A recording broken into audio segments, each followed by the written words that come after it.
back to A Well-Designed Business. My name is LuAnn Nigara, and I'm so glad you found this podcast. Together with my husband Vince and our partner Bill, we have grown our company WindowWorks from the ground up.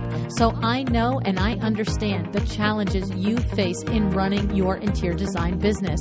I also know that your talent alone isn't enough to ensure your success. So on this podcast, we talk about strategies and practical steps to help you grow your business. But make no mistake about it, we have our share of fun here too, mixed in with those aha moments that I love so much. This isn't fluff. Nobody has time for that. Whether you are a new interior designer or a seasoned designer, I am here to help you create and to manage the kind of interior design firm that you dream of. It's straight talk and it's action. Are you ready? Let's get started. Hi, welcome to A Well-Designed Business. Today, I am delighted to welcome Jay Jeffers to the show. Jay is an Elle Decor A-lister with 25 years in the business, multiple books, and licensing lines. He is the founder of Jay Jeffers, Inc., a bi-coastal interior design firm. He is the co-owner and designer of the Madrona, a boutique hotel and restaurant in Healdsburg, California, and a celebrated interior designer known for creating luxurious, livable spaces with soul. But he is also a keen eye for the business side of things, and he has successfully led large teams, grown a truly high-end business, and honed systems and processes for profitability. Today, Jeff is here to pull back the curtain on the business of running a top-tier design firm, from project autopsies to billing models to juggling multiple facets of the business to tough lessons learned from navigating 3 recessions. And before we hear from Jay, I'd like to take a moment to thank our show sponsor, My Doma Studio. The designers that I have heard who work with My Doma Studio all say the same thing. I wish I started using it sooner. And why is that? Because My Doma Studio is the complete designer toolkit that you don't even know you need until you have it.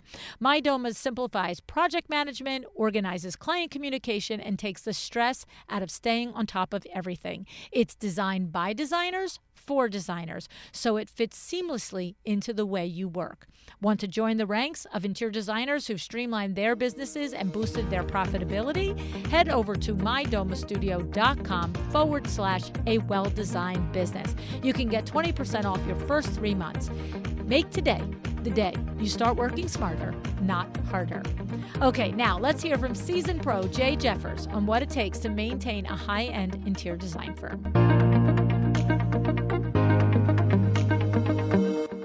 Hey, Jay, thanks so much for coming on A Well-Designed Business with me today. Hi, LuAnn. Happy to be here. So I'm going to share a little behind the scenes here.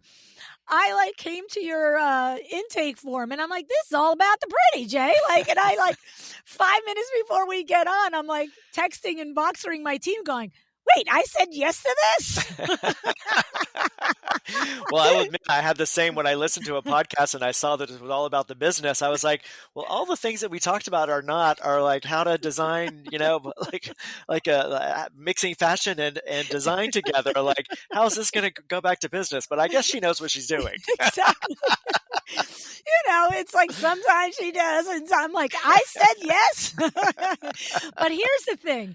What I actually said was, did I say yes with clarification? Because when I looked at your website again now, because it's been a long time since you looked at the original pitch and accepted it, I know why I said yes. I was like, oh, we have a different breed here. We have an actual, really, really high-end designer here. And we might have to ask him very politely to talk about business, but we're not losing this opportunity to talk to this gentleman. So, well, I am happy to talk business. I'm a strange designer in that I enjoy the creative part and I also enjoy the business part, at almost as much. I think it's really interesting. Oh, that is interesting. Yeah. And so tell me about that. What about the business part do you enjoy? Are there certain lanes in your business where you own that, whether it's the finance or the marketing or the team management? Because I know you have a team of 12 at this point, and you've previously had teams as large as 24 plus. So is there a particular part of the business that you enjoy more than others, Jay? I have a marketing and a PR background before design. Design was a Ah. second career for me, and I have a business degree.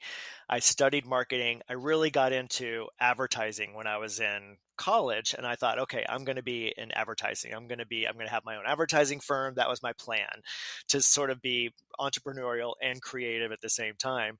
And I moved to San Francisco. I grew up in Texas. I moved to San Francisco, and got a job at the Gap in their corporate headquarters in the advertising department. Back then, it's when everything was sort of all in house. Mm. And I learned a lot from it, but I also learned that's not what I wanted to do. Mm. So, took a class in interior design at night. First time in my life, I was like, I think I might be good at this. I think I might be able to make a living at this. I'm going to try this, and went back to school. And so the marketing part of it was sort of, I never Belong. really worked for like a pedigreed firm, so I didn't really have sort of that background. So when I started out on my own, I was like taking pictures of every single project I did and sending it to every single outlet I could, and creating the story, and like, and back then, I'm dating myself. Literally, it was photographs that were then developed and put in an envelope with a Exactly. typed letter and mailed. And then you sit and wait, for And a did yes they or mail no. get it to them and did Yeah, it not? yes, yes. Or you FedEx it, so you make sure there's a signature or something like that. But so I have the marketing background, and I also I enjoyed, I did everything myself. Of course, when I started it in my guest bedroom in San Francisco when I was 30 years old. And I did all of the accounting and all of that stuff. And over the years, I just sort of like, I got into like, okay, I finished this project. Did this project make me any money? Look, how Love much did I that. spend on myself? How much did I spend on, if I did, was the profit enough? Was the markup enough? Like, how am I, like, what if Oh, at first I wasn't charging any markup for any kind of deliveries or reimbursables. And I realized that you can actually lose money doing that. So, yes.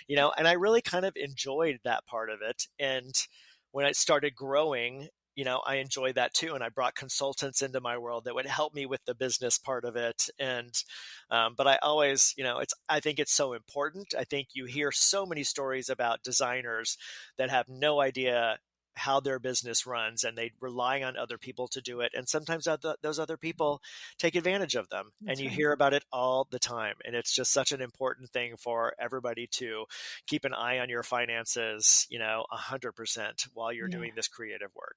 You are literally like just pounding the drum on what we've been talking about here for 9.5 years. And I know that you're newer to the show and have listened and so forth, but like we're always saying exactly that. It's first of all, I always have been saying for all this time, you got to do the project autopsy every single time the project is done. And you just said, like, back when you were 30 years old, it's like, okay, I finished that job. Did I make money on every single part of it? Did I make Right. money on the fees? Did I make money on the furniture? Did I make money on this? Like, it can't just be, okay, there's money in the checkbook afterwards, Right. right? Because you Right. can't get better. You can't change, right? You could have done a really good job of nailing if you were doing a combination of flat or hourly or whatever, you could have done all hourly and did a really good job of billing for all hourly, which is, a distinction. You can Yeah. track the hours and not bill for them, right? Right.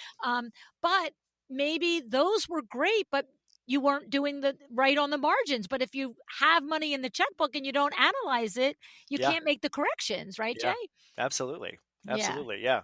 We discovered early on, that you need to get a little bit of profit in every part of it that you're doing, Yeah. And I looked at, I know a lot of people do flat fees. I looked at flat fees so many times to try to figure out how to do them and remain profitable, and I can't figure out how to do it. Yeah. I Yeah. still, to this day, we are hourly. I'll do a flat fee if one client really wants it and I really want the project, like it's a really Mm, good project, but I mm. cannot figure out a profitability matrix that works for a flat fee thing. And I know other people do it, but Yes. I haven't never been able to. But it's Well, it's because I analyze it and look at it and then like figure out, okay, how could I have done this flat fee? I couldn't have. Yeah. Well, it's funny because we just had Beth Diana Smith at WindowWorks for a lunch and learn a couple of weeks ago. And it's listen, I can see and hear and tell you're a smart businessman and great interior designer. Like, had me at hello, which is why you got the pass, even though the whole pitch was The about pretty. the pretty. Right. But what was funny is when you say that you've never been able, and I don't care if somebody does flat fee or hourly, I'm not an advocate of one way or another. But it's interesting when somebody's smart like yourself that really does take the time is like, I can't figure it out for me. Because when Beth was here, she literally, her flat fee is she goes through and she's like, based on my historic data, when I do a kitchen this many square foot, it's this many hours. And then she pads it a little. Based on my historic data, when I do a powder bath renovation, it's this many hours, pads it a little, right? And then she just adds it all up. And she's like, here, client, this many hours times $275 is your flat fee. You know what I mean? Yeah. So Yeah. you've tried that and it hasn't worked for you. What's the rub for you? Well, in the beginning, I didn't have historical data. So Okay. I have historical data now, but I just know that what always happens is your client says, I want you for this scope, and you end up doing this scope. So Yeah. what you have to do is go back and say, this isn't really part of my scope. I have to charge you more and blah, blah, blah. And I just feel like you keep doing that, it just kind of it deflates the property, it deflates the Gotcha. project a little bit. So Okay. I think that I mean, sometimes I look and see like what we charged for doing a kitchen on an hourly basis, and it's because the clients change their mind and these things happen. But I'm 16,000 like, times. gosh, if I went back and said this is your flat fee for the next project, they would be like, get out of my house, Yeah. because it But was. meanwhile, they're paying it anyway along the way because they trust you and your process. Yeah, And they trust that's us, they trust the process. I think you have to be transparent when you're doing this. Like I show every amount of time, everybody records all the time, and I show it on an invoice. I don't just say like, a certain number of hours for this designer. I show all of it, and sometimes it's a 20-page invoice. And I think that people probably get fatigued looking at it, but it's all right there. So it's very hard for someone to come back and say, I don't understand, how you charge what you did. And we'll say, in a very polite way on our invoices, if the client changed their mind, we'll say, redesigning per client's recommendation to blah, blah, blah, so that they redesigning per client understand thinking that, they're the designer. yes, it costs money when you change your mind, and everybody should be able to change their mind, but we should also get paid for you changing your mind. Yeah. I always find it fascinating the way seasoned, profitable designers like yourself have arrived at the way they do their fees. And it always is just like, so, well, of course I would do it that way. Like when I hear it, I'm like, well, that makes total sense. But then someone else will come on and be like, well, like your exact nudge point, right? It's like the scope is going to creep. And what you just expressed is that you don't like the idea of when it's a flat fee to constantly say that's not included, that's not included. But I'll have somebody else who'll stand there and tell me, you know what? I love the flat fee, especially with the high-end client, because I like to say, here's what the delivers was. Here was the flat fee. And the thing that you just mentioned, you don't see it in that list, do you, sweetie? So we're going to do a change order and add hours or add another, if it's a big enough scope, to add another fee. Yeah. But the point is, that is one of the toughest parts about this industry, right, It Jay? really is. That there are 16 different ways from Sunday to skin this cat. It really is. And in clients, I've definitely been in a spot where I'm replacing a designer sometimes where somebody didn't quite work out. And, there may be some trust issues from the clients that they've just been scarred, or they paid a lot of money and then didn't get the outcome that they were expecting. And so they're starting over with somebody else. And it's like, there's always a little trauma to deal with on occasion. And then here comes the line, that's not how my other designer did it. Right. And you want to be like, and that one you fired, remember? Yeah. But you're not there anymore. Right. It's like, what are it's you like doing? if the pricing were standardized, it would probably help us out a lot, but that's just not our industry. No, it's too wackadoodle. You're all crazy pants. Yeah. I mean, honestly, you know what it is? It is, and I've said this 15 billion times, the level of deliverable that you guys have to give as a designer is so incredibly complex. It really is. It's like, how could you standardize it, for crying out loud? Yeah. You know what I'm saying? Like, you just couldn't. Yeah. It's your prerogative to add these 3 other steps and somebody else's prerogative to say, "Hey, we don't do that." Yeah. So, there goes standardization right there, right, Jay? Completely, Yeah. completely. It's sort of like it's how custom do you get? Some people are very custom, some designers aren't. Some clients want very custom, some clients don't. So it's different. Like every project is different, which is probably part of what I love about this industry and my job is like every job is something new and different. And hopefully Yeah. I'm able to take something that I've learned from the last job and use it on this job or Yeah. that sort of thing. Yeah. I mean, and that's to that point, like as you've built your company, obviously with intention to create money for yourself, not just, busyness of doing jobs, like Hmm. evidenced by doing your project analysis right off the get go. Um, as you have gone through and as you have refined your process, you said a moment ago, every once in a while, the right client, the right project, you want flat fee, I'm going to do it. But for the most part, you're like, this is how we do things here. And there's Yeah, a reason why we do it this way because I've done it this way for, 20 years or whatever it is at this point. Right. yeah, And that's, I think, when we talk about all the different ways to skin this cat, I think that's the clearest thing is just understand how you do it, yeah. right? And be confident in it and don't get pushed around in it, Yeah. right? Yeah. I think when you can, I mean, if you do get pushback, as long as you can defend your answers and your Yes. reason for doing it. Perfect example, probably, this is probably 10 or 15 years ago now, we realized that getting 50% deposit, which we were doing for several years for furnishings and things, was not the best way to go about it. And I changed it to get 100% deposit of everything up front. And the way I explained it to our clients is that by doing this, we order everything. As soon as the invoice comes in and says, you know, payment is due now for this sofa, we pay it right then. We don't send you an invoice. And like, Yeah. especially as a smaller designer, the MO used to be send the invoice to the client, wait for the client to pay you, then pay the vendor. So if you do it that way, by doing it that way, you are putting another 4 weeks onto the timeline of Exactly. something that's already taking 5 months. And Yes. once you explain that to clients, no questions asked. Yeah. They And understand guess it. what? Shocker. You're going to pay the whole 100% at some point anyway. Exactly. And Right. if that's a hard thing to manage, you probably shouldn't be doing this right Right. now, right? Because it's Exactly. not 5 years that the balance is due, Yeah. right? It's weeks. Yeah.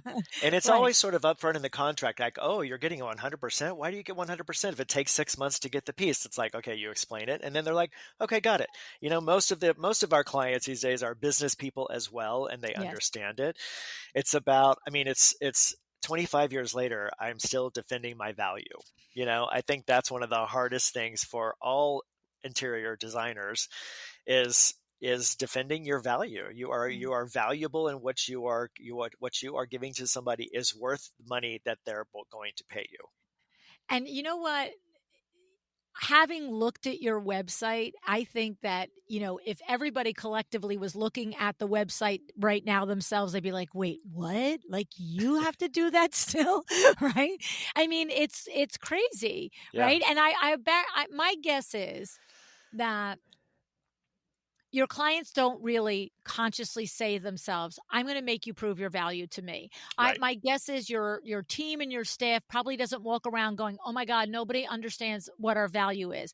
But I think the telling thing is that someone who has reached the level of success that you have, that's a thought that's still there. Like you wake up every day and I got to explain to everybody why I'm worth it. Yeah, Right.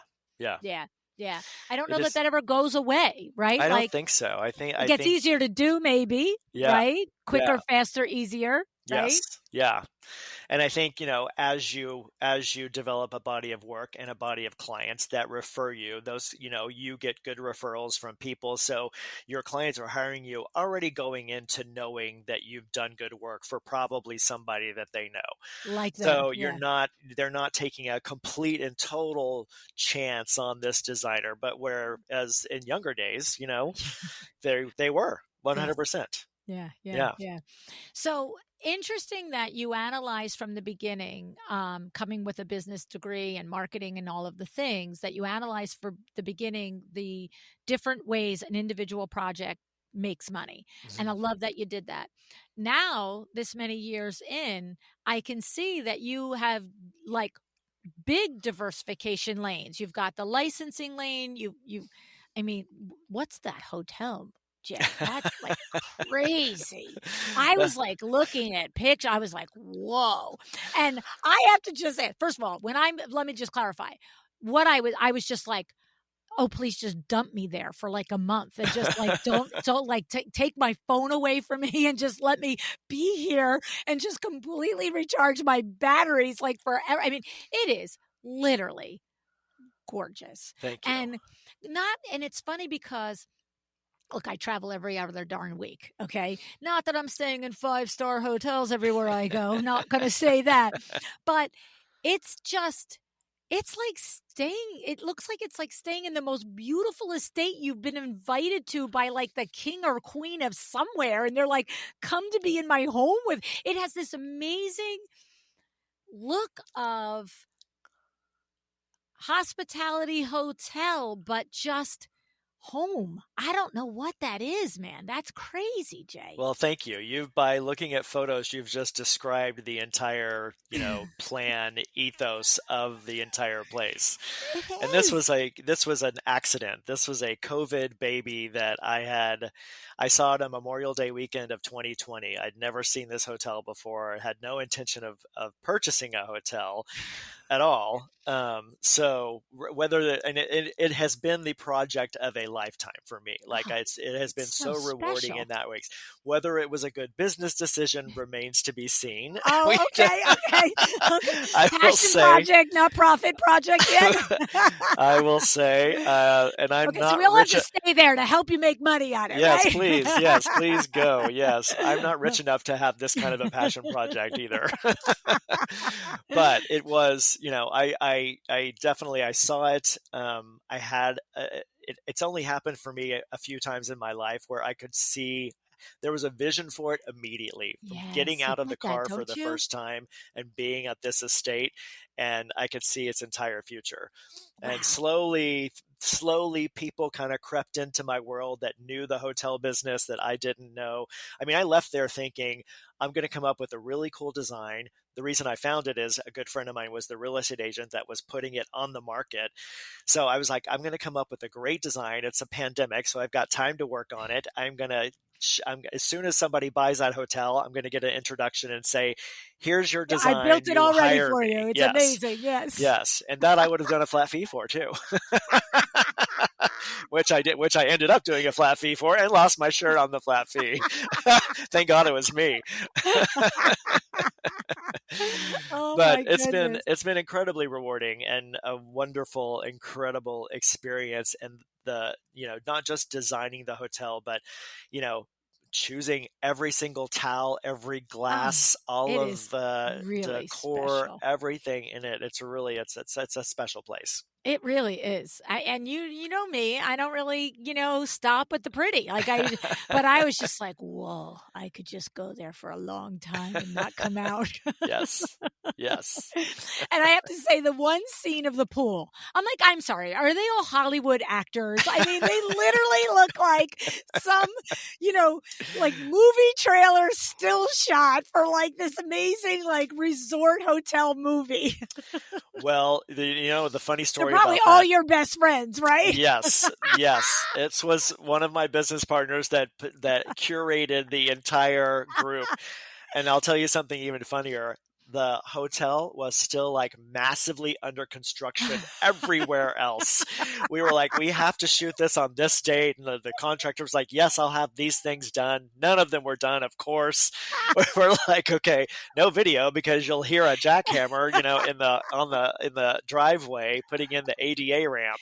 Oh my gosh, that's hysterical.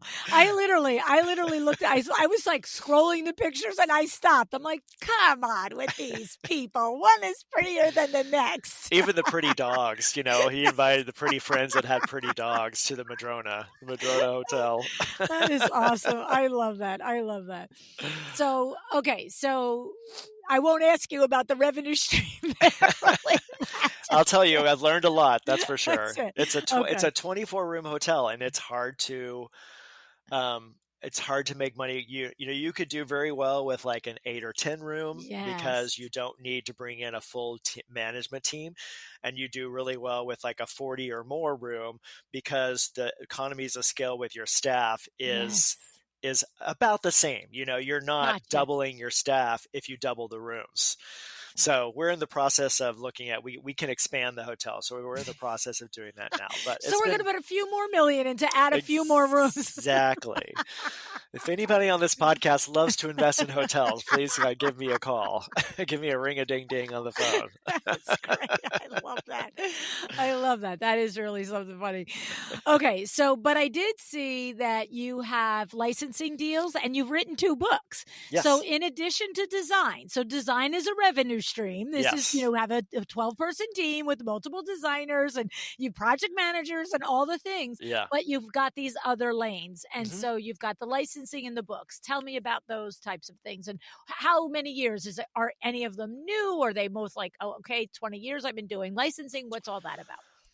My books are, I had one in 2014 and 2018, and I have my third is coming out in 2026. Oh, fun. Yeah, yeah. So I'm super excited about that, working on that now. And that's been fantastic. For me, it's definitely a marketing, I was just, it's so funny. I have to show you. I just wrote why books. yeah, yeah, I was waiting for you to talk and I was like, tell me why. I have my ideas, I have my yeah. thoughts, but okay, right there, marketing. I thought that's how you get that high end client, right? Yeah, They're I like, mean, there it is. if you're a star designer, I think your books probably do well enough to where you're getting royalties off of it and things like that. For designers of my caliber and that sort of thing, we're successful, but we're not known in London as an interior designer that somebody's going to buy my book immediately, that sort of thing. So I think it's been, you get a small royalty up front, and then that's pretty much, mine went into reprint, but it still wasn't enough that I was going to make any more money off of it. Okay. So it really is marketing. Yeah. And I think that's great. I've met some wonderful, like, other designers doing other design book signings and panel discussions and things when I'm done book tour. And then, there's nothing better than going to a project interview and taking a copy of your book to the client and saying, here's a copy of my book that I signed for you. It's very helpful. Yes, It's yes, very yes. helpful. And The so licensing is well, let's stay on the book for a minute, if you okay. don't mind. Sure. So it's interesting. When you first were like, well, designers of my level, right? And I'm like, okay, I already have you up there, but I think now I get what you're saying. Like, I don't know, pull a name out of the hat, Kelly Worsler, right? So Yeah. you're talking, okay. So I the think about thing, a Kelly Wearstler, a Martin Lawrence Bullard, right, who's on television and has, massive celebrity clients and so many licensing lines, and Suzanne Kassler, people like that. I think that when you have that sort of a national presence, right, there's a lot of like, I think I'm up there, but then I think they're probably up here, got so you. I'm on maybe the low end of the really well-known designers, Yes, whereas they're yes. up here. Right, right. And so that distinction makes sense to me. But the thing is, what you're saying the book does for you is it's not a dollar bill. You don't sell a book and make a dollar bill. What Right. it is when you are at the upper level, like so let's talk like mid-level, upper level, elite level. Let's Yeah. do that. Let's put Martin Ballard and them at elite level. Sure. Okay. Yeah. And you're upper level. Sure. And what it is you are at this level pitching high level your people you're working for are your peers. They are, Yes. they're global entrepreneurs or they're, I don't know, international titans. I don't know what the hell they Yes. are, right? They're hedge people, whatever they Yes. are, right? Yes. All those. Yes. Right. It's all that stuff. And it's like a book, a quality book that is basically your portfolio in life says, I'm at your level. Like in Yeah. my industry, I'm hmm you. Right? Yes. That's what it Yes. kind of does. It levels the field. It doesn't Sure. say, I'm aspiring to be like you, Right. Mr. and Mrs. Amazing. I'm Sure. also amazing. Let's Yeah. get that out the gate. Yeah. Yeah. That's Yeah. I smart. mean, they're definitely it's definitely a level of success that I think all of us aspire to. And it's Mm. really, it's incredibly rewarding. The first time that my first book, when I got the first copy of it, I cried. When I Yeah. got the second book, when I got the copy of it, I cried again. I'm Yeah. sure I'm going It's to an cry this time. It's like, accomplishment. it's an amazing trip down memory lane. You're Mm. reliving all of these projects again as you're kind of putting it all together. And I even, 25 years later, as I'm putting this book together, I'm like, wow, I'm like, this not is half like bad at this. nice. It's a good thing Okay, I good left that job. gap. I would have been wasted there, right? So, did you pitch it yourself? And because from marketing understood that there is a play here that's going to be worthwhile, or were you approached, or they're not It, self-published when you mention royalties? yeah, So, no, yeah. not self-published. The first book was with Rizzoli, and the second Ah, two have well, been with starting at the Gibb top. Smith. Okay, both But all good Jill places. Cohen, who now she is Ah, the editor in chief of Lux Magazine, yeah. she was a book agent, and Yes. there's a design group, the Design Leadership Network, that I'm a Okay. part of, that I've been a part of for a long time. And oddly, the very first, they do a lot of really incredible programming, but they do an offsite summit once a year, and it's usually in another part of another country. So the first one I went to was in Venice, and I literally met Jill on the plane. She looked at me. She goes, "I know you. You're Jay Jeffers." Like, how she knew me? Like, I still, at that point, I felt like I was like a nobody, but she knew me. And she told me that she had produced books for people, and I said, "Oh, I would love to have a book. That would be so great." And I think she tells the story as well. She's like, "Oh, I was really so kind. I was like, yeah, you should send me your work when you get back, and I'll take a look. Sometimes it's really hard, if you Don't have get two your or three hopes up, projects, to stretch the sweetie. projects out." Well, I sent her my work when I got back immediately, like the day I got back, and she called me and she said, we should put a book This together. is worthy. So Wow. that's how it was born. Yeah. And then the second one came a few years later, and I did the same thing again. I touched base with her and sent her, and I really wasn't sure if I was ready for a third. In fact, I reached out to her to ask her about updating my current book, the book that came out in 2018, because I just thought if we could update it with some new projects and things, New but still have the edition. same forward and that kind of thing, maybe.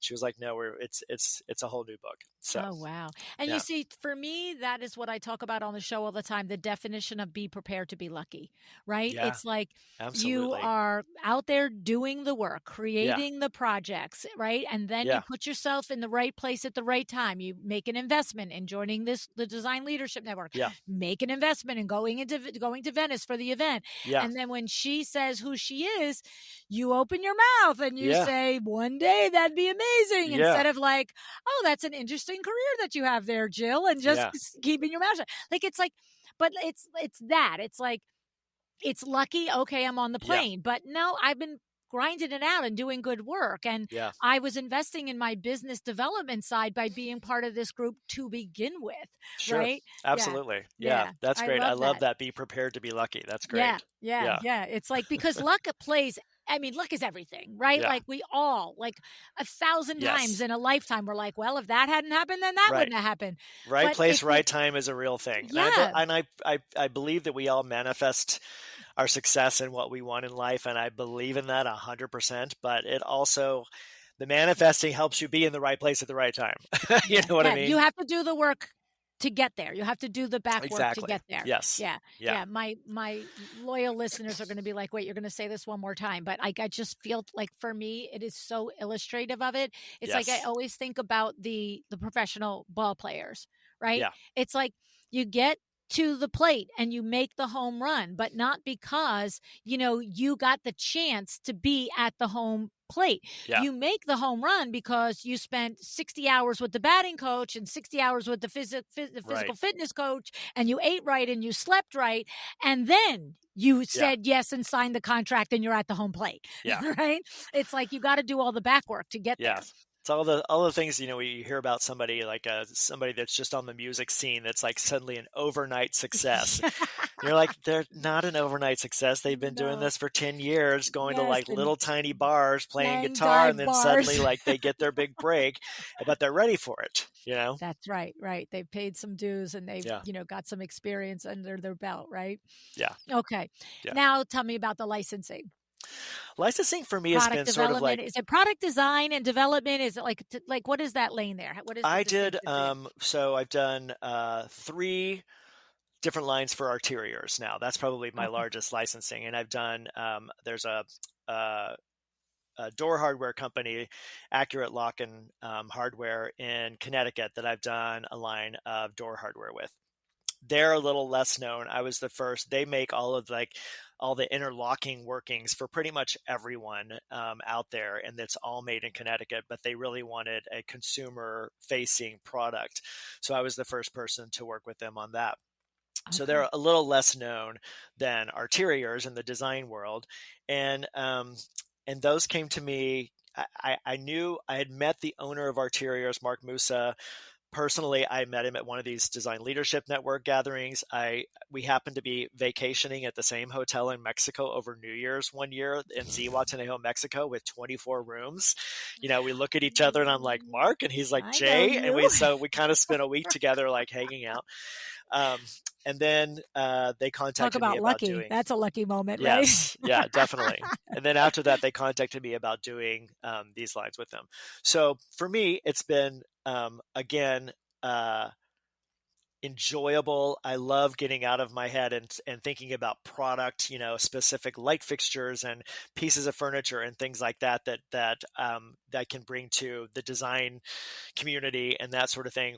It hasn't been the most profitable thing for me. It's been a good thing for me. I kind of decided about this was probably 7 or 8 years ago. I was talking to a licensing consultant, and realizing like if you go this route, then you really like you it's kind of like a whole separate division of your Company. business, where Yep. you have product designers, and you are doing all the licensing and getting more licensing lines and coming out with new things every season and that sort of thing. And I made the conscious decision that I didn't want to go like that far into it, and I think Mm. it would have been I don't know what would have happened, but I really like. I think at that time I was feeling like I was spread really thin. That's when I was like at 24 people. I had a small retail store in Mm. San Francisco in my studio there. I was employing people there. Like I just felt like, and I wasn't designing. So I was Yeah, sort of that's what losing my happens, right? You get passion. out of the thing that you love to do. Yeah, and I felt myself kind of losing my passion for the whole thing. And so I consciously decided not to continue doing it, and I did two more lines for arterials. And I think if somebody approached me, I would be interested, but not to really pursue it in a heavy way to Yeah. to try to make that a division of my business. Yeah. Well, and that's what has been echoed over the several years of the show with designers like yourself that have licensing lines. No one ever has said, "This is my cash cow that I'm going to Yeah, retire on." Like no yeah. one ever. No one ever. I And mean, you it's can almost probably like a count those on like five on one hand. Who has been yes. like a Kelly Wersler that has hundreds of lines that has done Yeah. really well with them. Yeah. You know, Yeah. And that's what it is. It's like it's not nearly as pedestrian as this next sentence is, but it's selling many things to many people. And so right, when you have any product that whatever it is, if it's, intellectual property, if it's a licensing line, if it's actually widgets, if you have to sell a lot of the things to make money, you have to sell a lot of the things to make money. Like right, you can't go halfway on it. Like we right. feel like paying attention to it this month, but not next month. Right. Yeah, And so, and so then what happens is, my guess is that the licensing lines end up almost when you keep them under wraps, under control, like you have, where you can do it within the parameters of your other profitable part of your business, they almost become like calling cards, like the book, right? exactly. Yeah. Yes. I Yeah. sort of looked at them as more as marketing again, Yeah. Yeah. as a reason to get press, a reason for, and I really enjoy this design community. So it's an opportunity to meet other designers, and Mm, you're out there when you design a line for interiors, and you're going to the different showrooms, and you're speaking on panels, when you're right. launching, and you're going to High Point and all that stuff. It's really for the design community. Like Yes. I'm not getting, a big 10,000 square foot house off of No, doing a because you licensing did a line, panel. but people will still be, they may see a ad for a chandelier they like and then go look at my Instagram and then be like, oh, Oh, I just bought a new house. I might talk yes. to this guy, that Yes. could happen for sure. Yes, Yeah. 100%. Yeah. Yeah. It's that credibility factor again, and it's that he's our peer factor again, Yeah. right? Like and it also, listen, in your case, you are managing the revenue streams and you're very clear on what's making money and what's not. Hmm. Um but I think most other and what I mean but to say by that is I know that some are not. Some are Yeah. out there, they don't have any idea that they're not making money on this different revenue streams. But I think the perception is that, oh, like if I like when I come to you, I decided looking at your website, I'm like, this guy knows his stuff. Then we had an Yeah. off-air conversation. I'm like, okay, he actually does seem to know his stuff. We're talking more. I'm getting more and more confirmation of that. But it started with just the intellectual awareness of if Hmm. somebody's running a 12-person firm, they've got, through 2 books, they've got multiple license lines. They got a hotel. Like, you know, this isn't somebody that's just like throwing spaghetti at the wall and seeing if all the bills get paid at the end of the month. This is Yeah. too much. You know Yeah. what I'm saying? Yeah. So it just also says that same thing that when I hire this designer, I'm coming toe to toe with a business person. Hmm. Yeah. And at any level, I don't care if somebody's giving somebody $200 to pick paint colors. Yeah. It's luxury, and especially at your level where it's multiple, probably 6 and 7 figures for projects. Yeah. Like if I worked hard for that. I'm not that person that can afford that would do that, but everybody, we all work hard for our things, and we don't just Absolutely. part with them for, like, well, Yeah. maybe that guy will be good. You Yeah. know what I'm saying? Maybe he'll Yeah. be a good steward of my money. I don't know. We'll Right. see. Yeah. Yeah. Yeah, we're not playing around like that, right? Yeah. No, not willing to just take big chances. That's it. That's Yeah. it. So Yeah. maybe the chandelier will take a chance on, but not the Right. 40,000 that it costs for the chandelier. Yes, exactly. Right. All right, Jay, you think it's going to be pretty? I'm not sure, but okay. I'm trusting you. That's it. That's it. So when you think about, you know, looking back, right, from a business perspective, is there any moment that you can think of that was a tough moment? That was yeah, okay, why don't I stand up after that one? You know what I mean? And that it's a moment that you stood up afterwards, no matter how long it knocked you down for. It might have knocked you down for a minute, an hour, or a week and a half, right?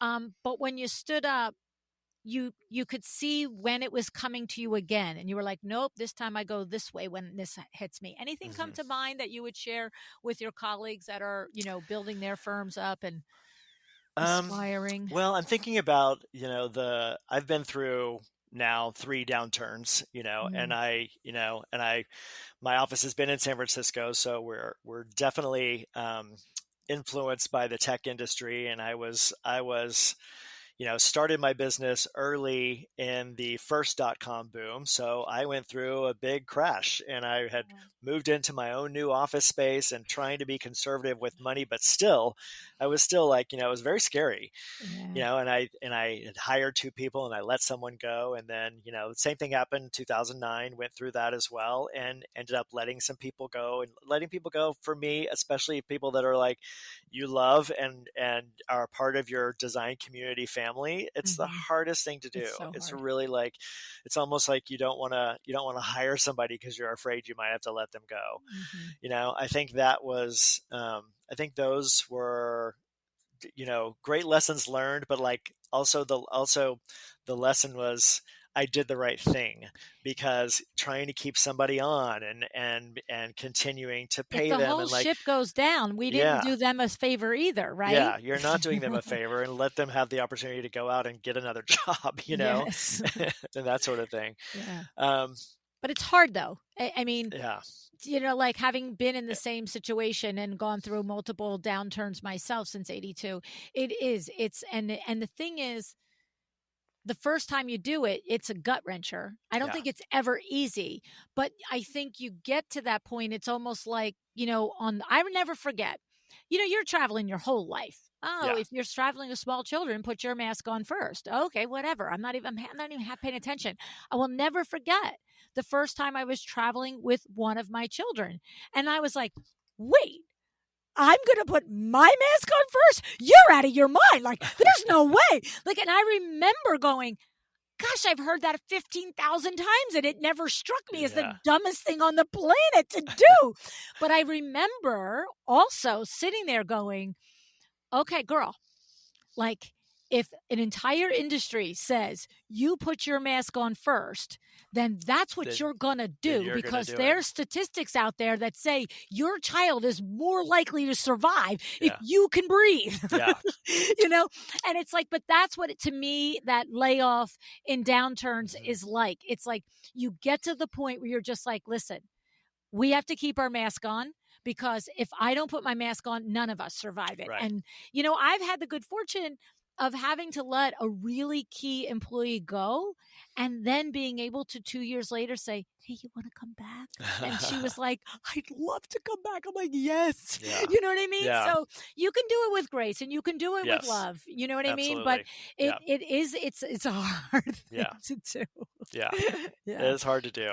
Yeah. Yeah. And it's like, I think too, if you're learning your lessons along the way as you're running the business, like you did from the beginning, you're just like, okay, I have one project. Did it make money? Did it not make money? What were the different things? Like, if you're consistently doing that, when the decision comes that you've got to let somebody to go, it's not a guess. It's like, the masks drop down. Like, they're in front of your eyes, because you are not asleep at the wheel. You're paying attention to the different financial data points. And it's just like, this is absolutely. the only way. You're aware and it's time. Yeah. That was a mistake my husband and I did. The first recession that we went through in the early 90s, 91, 92, 93. And we just didn't. We just kept saying, oh, no, we'll be fine. We'll be fine. And, oh, all our people are amazing. And we'll be fine. And it'll be fine. And we'll just work harder. And we literally almost lost the business. Like, literally. It was just like, and it was the exact epitome of put the mask on moment. And we just like, and we didn't know it in the moment, but we knew it in hindsight. We were like, oh, see, we had it's a big learning experience for sure. Knowing. It's like when you see the writing on the wall, take the message. Right. So what's ahead? So you got the next book coming out in a year. We're recording in 25. So you're in 26, the book is coming out. Are there other, like, we're going to put an expansion on the hotel. We can drum up some investors for you. Yes, we're hoping to. We're excited. I'm excited about that, but we'll see. I feel like I would just line you up some investors so I can get an invite to stay there. There you go. Yes, please do. Okay, how can I be like, be the person for them, Yes. But absolutely. Yeah. Like, so, but is there, I mean, that's a big enough thing. Those are two big initiatives. I don't mean to imply like, what else are you going to do, Jay? But are there other ideas or thoughts for your future and the way you run your business and things that are going through your mind? Yeah, it's interesting because I'm 56. So at 50, I was like, okay, when I'm 55, I'm going to start thinking about like what the future looks like. And so I started at 55, like, and when I turned 55, I'm like, how did that happen? 5 years later, that was really fast. And I have two senior designers. They were senior designers with me that I promoted to principal designers, and they are now principals with me. And I'm not thinking about like, when am I going to, well, I am thinking about when I'm going to retire, but I don't know when that's going to be. Right. It could be 15 more years. I'm not planning on anytime soon, but I'm also thinking about what does the future look like for me? How do I keep this interesting and relevant into my 60s, which I've got a little ways to go, but I'm always thinking that far ahead. Like, I want to have a plan in place, even if the plan changes. Yes. I want to have that in place. So that's kind of like, that's been a fun transition for me. They're starting to, get out there and meet more people. They started a women's organization, of women in the industry organization, with some other friends of theirs that I'm really excited about for them. But it's fun that I'm not just I'm the face of the business. Obviously, I am the reason that people come and get and hire me. But the teams, people love working with our teams, and I think that's a detriment. That's a testament to them. Testament. That's Detriment. awesome. Testament, right? No, that's Um, awesome. I'm like you. I'm cut from the same cloth. I'm always like, I'm in the moment. I'm doing 16,000 things, but I'm like, what's in 3 years? What's in five? What's in 10? yeah, And it doesn't have to be like, written down on a ledger sheet. It's yeah, just, I'm always noodling on it. And it's funny because, you know, it, to like, I'm 62, right? So to your point, you know, take it another 8 years from now, 6 years from now, like that, what am I going to be doing next step yeah, becomes like, really, what am yeah, I going to be doing? And so yeah. what's funny is because my nature is constantly to be what is happening in 5 to 10 years from now, Right. I find myself verbalizing it a lot. And when I'm like saying to somebody, oh, they'll be like, hey, we'd like you to this and that and the other thing. And I'd be like, and I'll say, well, not sure that aligns with what I want to see LuAnn University doing in 5 years from now. Hmm. So, maybe or maybe not, or that is totally up my alley because I have this vision when I'm not here running Lu University. And then I have to look at all the young people that work for me. And I'm like, but I'm not going anywhere. I'm not Yeah, going anywhere. yeah, We're not closing it down now. Like, we've got a long run. Like, I'm right. literally a lunatic. I will be Yeah, working for 20 more years. You know what I mean? But yeah, it's just at what pace, right? yeah. What pace. And I think they trust me when I say that because my husband is 77 and we just bought another company 3 years ago Oh and my he's gosh. blowing it up. He's Yeah, like totally blowing it up. And we're running that and we're doing that. So they're young, young. You have to remember when somebody's in their 30s, that's like really young, right? yeah, Like your perspective is yeah, like you're gonna live forever. yeah, Like when you're talking about retiring, they're like, "Oh my God, what are you doing?" But yeah, I'm like, no, you see us. We're cut from a different cloth. We talk yeah, about I talk about it like setting it up, not yeah. like it's around the corner. Yes, totally. Yes, I'm the same way. I'm just sort of like, I just want to be ready. I just want to know that I can when I want to, but I'm probably not Yes. going to. But, Yes. it's like those kind of things. Yeah. It's Yeah. like, how do you plan for something that you don't need to plan for because it's probably not going to happen? But, it's Yeah. just having it in the back pocket is always, Yeah. yeah. Yeah. But Definitely. I love my industry. I love residential interior design, and I Mm. feel like I'm so lucky to work in a business that every project is new and every project is different. So Mm. continuing to do that forever, like I just don't get bored with it, Right, you know? right, right. And it's so smart that you're building up the team because, you can maintain creative director like in 5 or 6 or 7 or 10 years when you're feeling like I don't need to go at 40 hours a week or 50 or whatever it is. But you set it up so that you can do the things, show up and do the things you love. But maybe Right, you're not running out to the damn architects meeting every right, 20 seconds, right? It's like, right. please go take the meeting and tell me Yes, where we're at. Is the beam yes, staying or is the beam going? Like, what do we got to do here? yes, Right? Right? It's like there's things you don't yes, have to be the one to do anymore, right? exactly, exactly. And Yes, that comes if we're intentionally pouring into the people around us that deserve it, right? And we're absolutely. teaching them the way. Yeah, yeah, Yeah. I always call like absolutely. for window works, I always called it the window works way. You know what I mean? I don't actually call it the LuAnn way over here, but I guess they Yeah. kind of all know what I mean.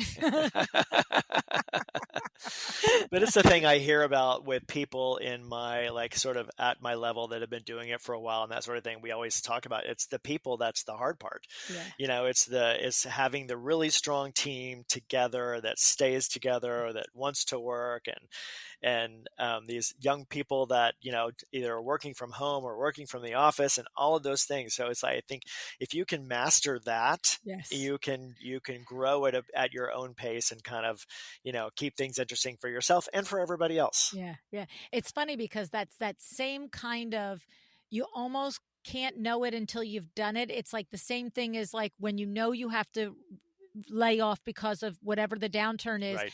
And it's hard, but you've also done it once and you know it was the better thing to do and it was the prudent thing to do. And it usually works out good for both parties, right?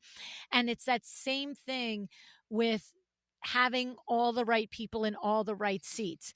It's when you've run a company for a long time, you can think back to the errors where it wasn't the right, it was like this, like individual great people, but something but wasn't clicking. But when you look and you like for many, many years now at WindowWorks, it's like, Yeah. everybody's good. That's how Yes. my business is like, okay, Yes. all the people. We have 3 different businesses that we either own outright or chairman of the boarding.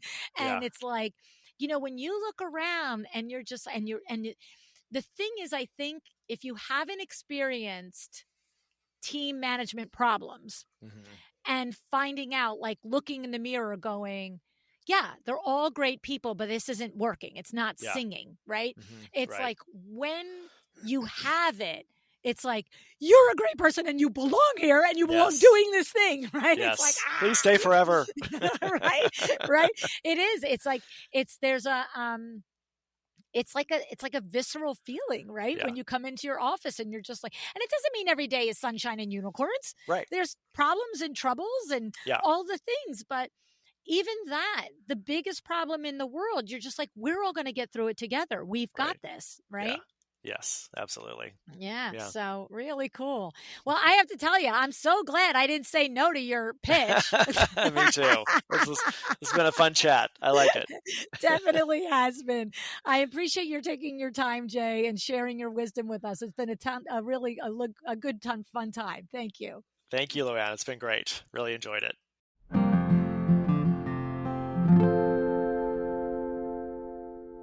Well, that was such a great conversation, and I'm very glad that I trusted my gut and accepted his pitch, knowing that there was more beyond the pretty that we were going to be able to talk about, right? Because you simply do not get to the level where Jay is and have achieved what he has without learning some big lessons along the way. And that was crystal clear from our conversation, wasn't it?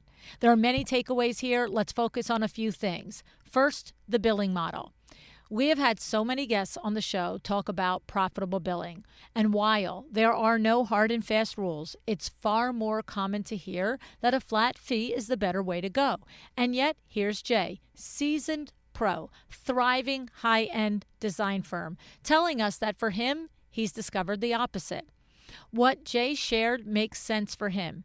For him, it's better and clearer to establish the hourly rate with the client and avoid any scope creep that pops up when something goes beyond what you factored into a flat fee. At the same time, what other guests have said about taking the hours and you think you'll be putting in and calculating your flat fee also makes sense to me. Right? So what's the real lesson here?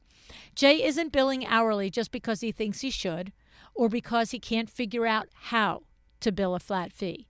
His decision is deliberate. It's based on numbers and on how he likes to communicate with his clients and on what works for his workflow and his team.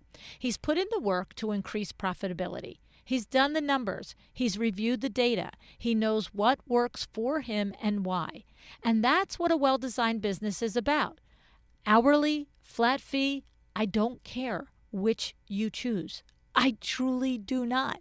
Just do it with intention, from information, with data to back up your decision, with purpose and with profitability in mind. Know why you're making the decisions that you're making, not just because my friend Sally Smith does it that way, right?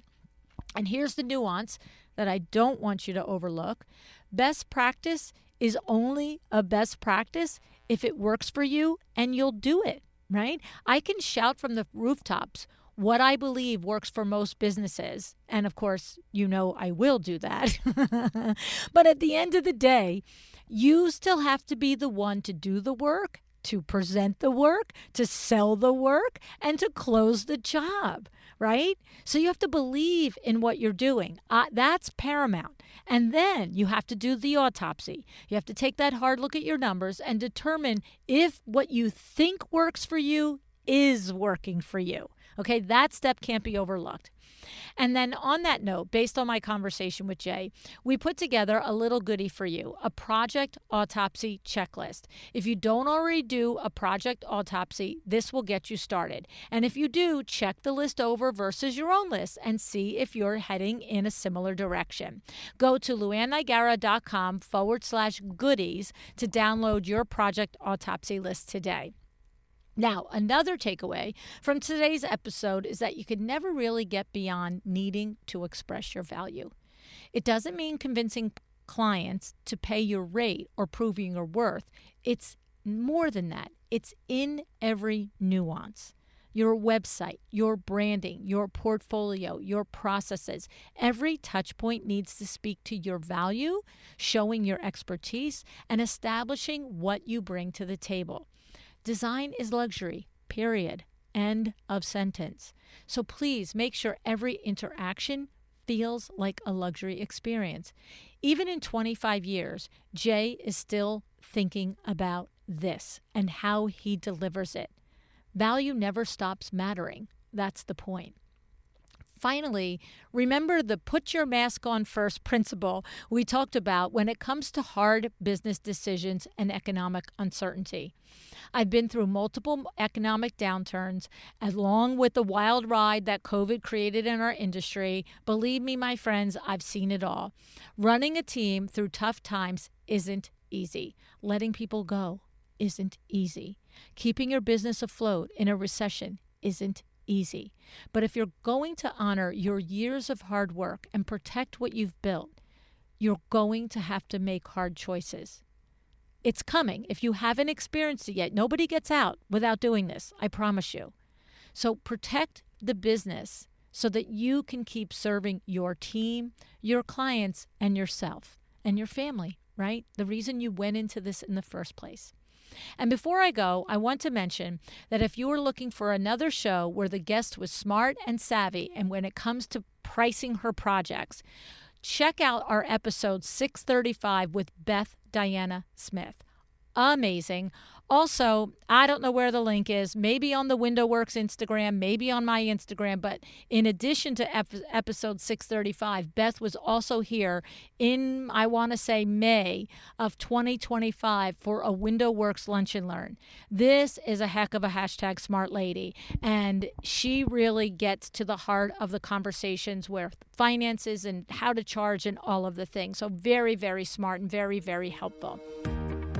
Jay, thank you so much for such a fabulous conversation. It's so clear that after 25 years, your success is not by accident. I can see that it's a result of intention, smart decision-making, tough calls, and a whole lot of grit. And that's exactly how you build a well-designed business. You can do it too. So thank you so much, Jay, for showing up, and thank you so much for listening. Decide to be excellent.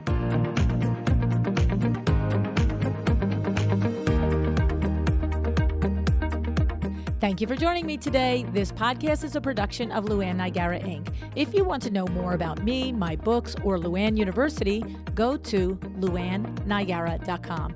And if you are interested in having WindowWorks help you with your next window treatment or awning project in the New York, New Jersey metro area, go to WindowWorksNJ.com to learn more. Have an excellent day.